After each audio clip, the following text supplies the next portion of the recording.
आता आपण बघणार आहोत भारताच्या संविधानातील भाग 5 संघराज्य.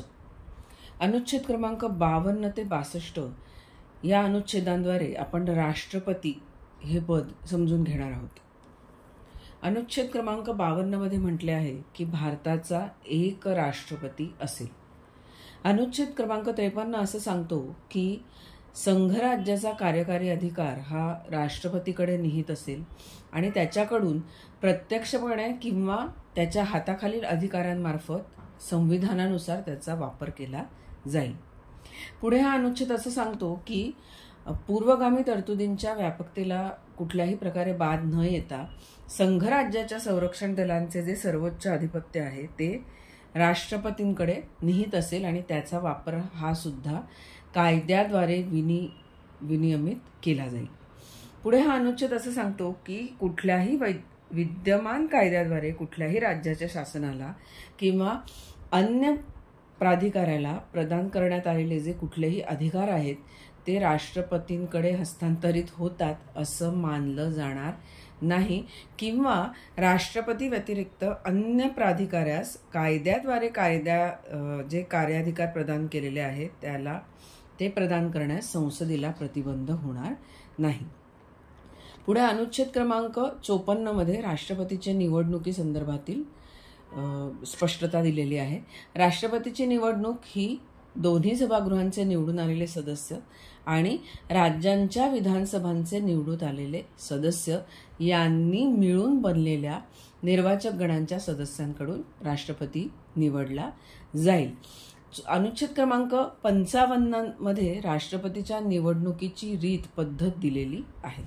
काय म्हणतो हा अनुच्छेद तर राष्ट्रपतीच्या निवडणुकीत निरनिराळ्या राज्यांच्या प्रतिनिधित्वाच्या प्रमाणात शक्य असेल तिथवर एकरूपता असेल.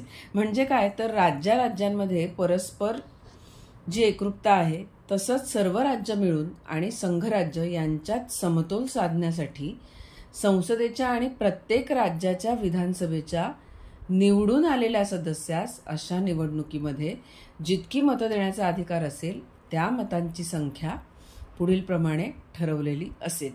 तर ही संख्या कशी असेल तर राज्याच्या विधानसभेच्या प्रत्येक निवडून आलेल्या सदस्यास त्या राज्याच्या लोकसंख्येला आणि त्या विधानसभेच्या निवडून आलेल्या सदस्यांची जी एकूण संख्या असेल तिने भागलं तर येणारी जी संख्या असेल 1000च्या जितक्या पटीत असेल तितकी मतं असतील. त्याचबरोबर जर 1000च्या उक्तपटी हिशोबात घेतल्यानंतरची जी शेष संख्या असेल म्हणजे ती 500 पेक्षा जर कमी नसेल तर वरती जे सांगितलं आहे त्याप्रमाणे प्रत्येक सदस्याच्या मतामध्ये आणखी एका मताची वाढ केली जाईल. त्याचबरोबर कुठल्याही संसदेच्या कुठल्याही सभागृहात प्रत्येक आलेला जो सदस्य आहे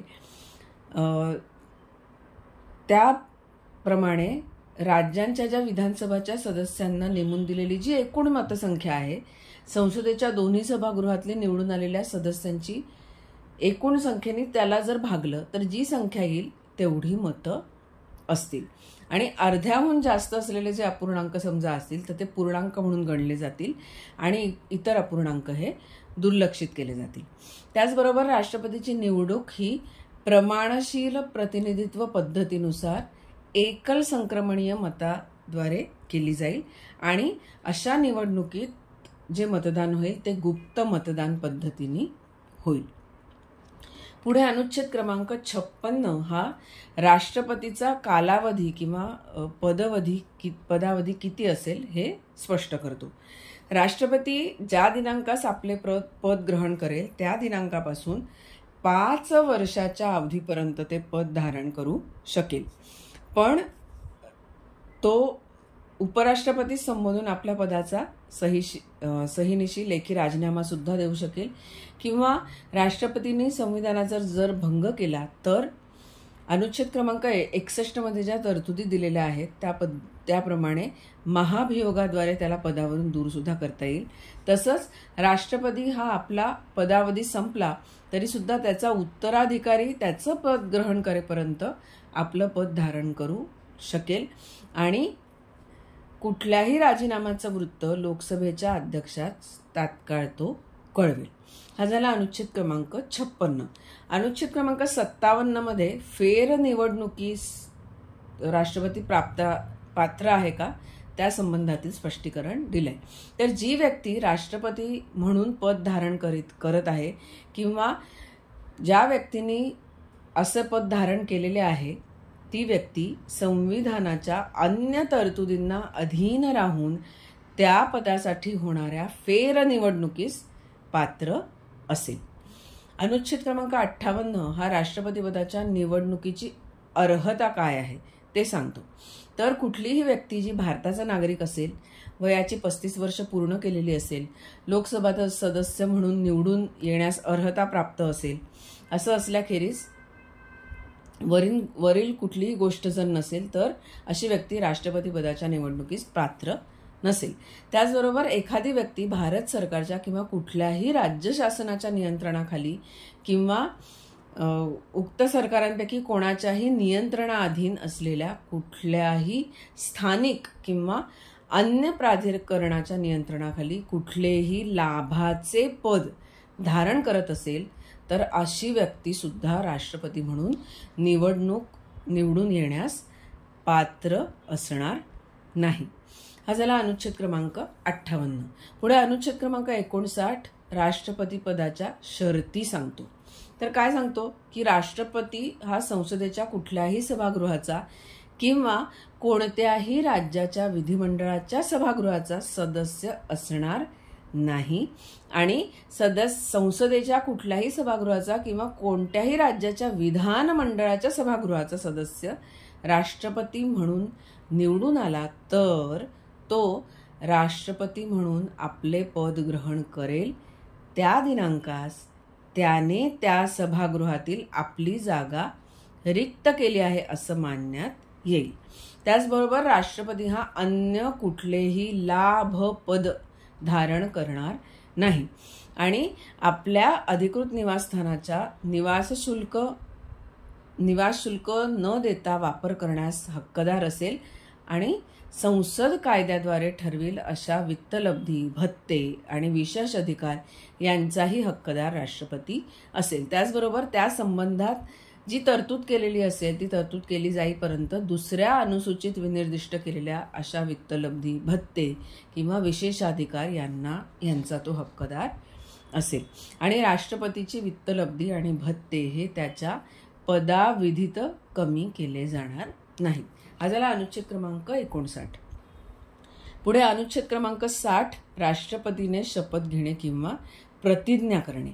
तर ही शपथ कशी घेतली जाते तर प्रत्येक राष्ट्रपती आणि राष्ट्रपती म्हणून काम करणारी किंवा राष्ट्रपतीची कार्य पार पाडणारी प्रत्येक व्यक्ती आपलं पद ग्रहण करण्यापूर्वी भारताच्या मुख्य न्यायमूर्तींच्या समक्ष किंवा ते अनुपस्थित असतील तर सर्वोच्च न्यायालयाच्या उपलब्ध ज्येष्ठतम न्यायमूर्तींच्या समक्ष शपथ घेतली जाईल आणि शपथ घेऊन प्रतिज्ञा घेऊन त्याखाली ते सही करतील.